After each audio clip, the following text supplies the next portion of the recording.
सुप्रभात देवियों और सज्जनों, मैं कर्नल सोफिया कुरैशी और मेरे साथ विंग कमांडर व्योमिका सिंह आज आपको 6 से 7 मई 2025 की रात 1:05 से 1:30 बजे के बीच भारतीय सशस्त्र बलों द्वारा अंजाम दिए गए ऑपरेशन सिंदूर के बारे में जानकारी देंगे। ऑपरेशन सिंदूर 22 अप्रैल को पहलगाम में हुए विभत्स आतंकवादी हमले के शिकार मासूम नागरिकों व उनके परिवारों को न्याय देने के लिए लॉन्च किया गया था। इस कार्रवाई में 9 टेररिस्ट कैंप्स को टारगेट किया गया और पूरी तरह से इसे बर्बाद किया गया। पाकिस्तान में पिछले 3 दशकों से टेरर इंफ्रास्ट्रक्चर का निर्माण हो रहा है। इसमें recruitment, indoctrination centres, training areas व लॉन्च पैड शामिल थे, जो पाकिस्तान और पाक अधिकृत जम्मू कश्मीर POJK दोनों में फैले हैं। Operation Sindoor was launched by Indian Armed Forces to deliver justice to the victims of Pahalgam terror attack and their families. 9 terrorist camps were targeted and successfully destroyed. Over the last 3 decades, Pakistan has systematically built terror infrastructure. It is a complex web of recruitment and indoctrination centers, training areas for initial and refresher courses, and launch pads for handlers. These camps are located both in Pakistan as well as Pakistan-occupied Jammu and Kashmir areas. Some of the well-known training camps are located, as you can see on the screen. They are distributed from Savai Nala in the north, counting to approximately 21, ending at Bhagalpur to the south. इन लक्ष्यों का चयन विश्वसनीय intelligence सूचनाओं के आधार पर हुआ ताकि आतंक गतिविधियों की रीढ़ तोड़ी जा सके, और यह खास ध्यान दिया गया कि निर्दोष नागरिकों और सिविलियन इंस्टॉलेशन को नुकसान न पहुंचे। The selection of these targets for Operation Sindoor was based on credible intelligence inputs and role of these facilities in perpetrating the terror activities. The locations were so selected to avoid damage to civilian infrastructures and loss of any civilian lives. This was done with due diligence, and the camps selected for targeting and their engagement will now be shown to you one by one.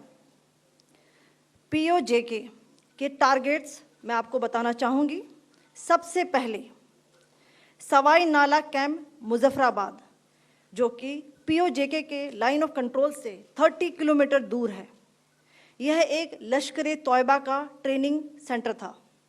20 अक्टूबर 2024 सोनमर्ग, 24 अक्टूबर 24 गुलमर्ग, 22 अप्रैल 2025 पहलगाम, इन हमलों के आतंकियों ने यहीं से प्रशिक्षण लिया था। सैयदना Bilal camp Muzaffarabad, यह एक जैश ए मोहम्मद का स्टेजिंग एरिया है। यह हथियार, विस्फोटक और जंगल सर्वाइवल ट्रेनिंग का केंद्र भी था। गुलपुर कैंप कोटली, यह LOC से 30 किलोमीटर दूर था। लश्कर तौयबा का बेस था, जो रजौरी पुंछ में सक्रिय था। 20 अप्रैल 2023 को पुंछ में और 9 जून 2024 को तीर्थ यात्रियों के बस हमले में यहीं से आतंकी को ट्रेन किया गया था।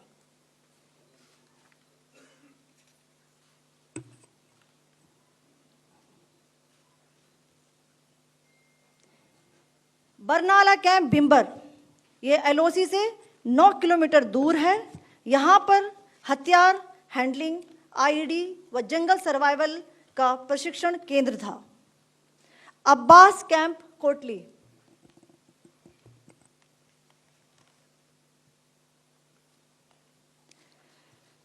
यह LOC से 13 किलोमीटर दूर है।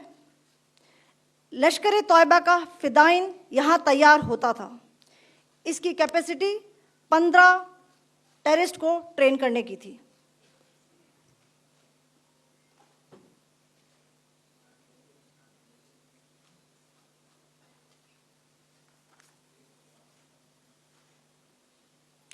अब मैं पाकिस्तान के अंदर के टारगेट से अवगत कराना चाहूंगी।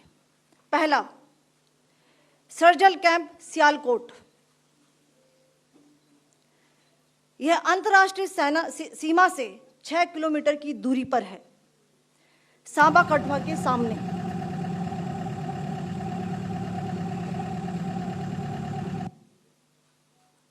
मार्च 2025 में जम्मू एंड कश्मीर पुलिस के 4 जवानों को की जो हत्या की गई थी, उन आतंकवादियों को इसी जगह पर ट्रेन किया गया था। दूसरा, महमूना जाया कैंप सियालकोट। यह 18 से 12 किलोमीटर आईबी से दूर था। हिजबुल मुजाहिदीन का बहुत बड़ा कैंप था। यह कठुआ जम्मू क्षेत्र में आतंक फैलाने का नियंत्रण केंद्र था।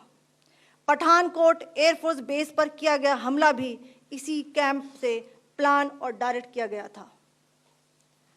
मरकज ताइबा मुरीद के, यह आईबी से 18 से 25 किलोमीटर दूरी पर है। 2008 के मुंबई हमले के आतंकी भी यहीं से प्रशिक्षित हुए थे। अजमल कसब व डेविड हेडली भी यहां ट्रेन हुए थे।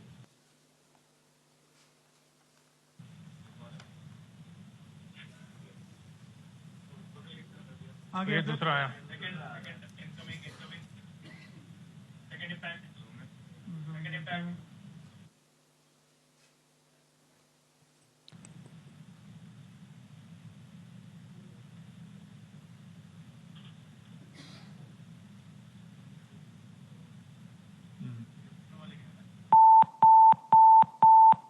टारगेट 10 हुआ है सर अभी। टारगेट 10 हुआ, एंक्लोजर सेम ही है। 7 it is hit the target. हाँ हाँ।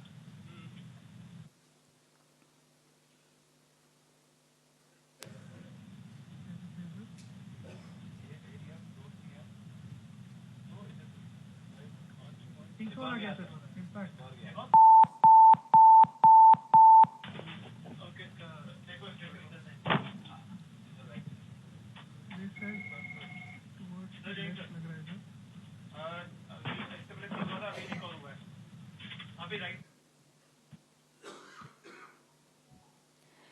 मरकज सुभान अल्लाह भावलपुर, ये इंटरनेशनल बाउंड्री से 100 किलोमीटर दूर है। जैश ए मोहम्मद का मुख्यालय था। यहाँ पर रिक्रूटमेंट, ट्रेनिंग व इंडोक्ट्रिनेशन का केंद्र भी था। शीर्ष आतंकी अक्सर यहाँ आते थे। मैं आप सबको बताना चाहती हूँ कि किसी भी सैन्य ठिकाने का निशाना नहीं बनाया गया और अभी तक किसी तरह की नागरिक क्षति की रिपोर्ट नहीं है। धन्यवाद। जय Hind. The strike on the terror camps were undertaken through precision capability, as shown to you. A niche technology weapons with careful selection of warheads was ensured so that there will be no collateral damage. The point of impact in each of the target was a specific building or a group of buildings. All the targets were neutralized with clinical efficiency, and the results reiterate the professionalism of the Indian Armed Forces in the planning and execution of their operations. No military establishments were targeted. India has demonstrated considerable restraint in its response.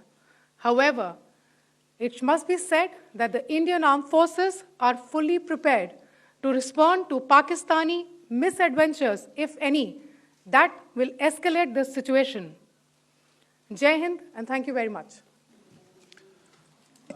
Ladies and gentlemen, friends in the media, I ask your indulgence today in view of the fact that this is still an evolving situation. We will therefore not be able to take questions and answers today, but we will come back for more updates and more briefings shortly. Thank you all very much for joining us this morning. Thank you. Jai Hind.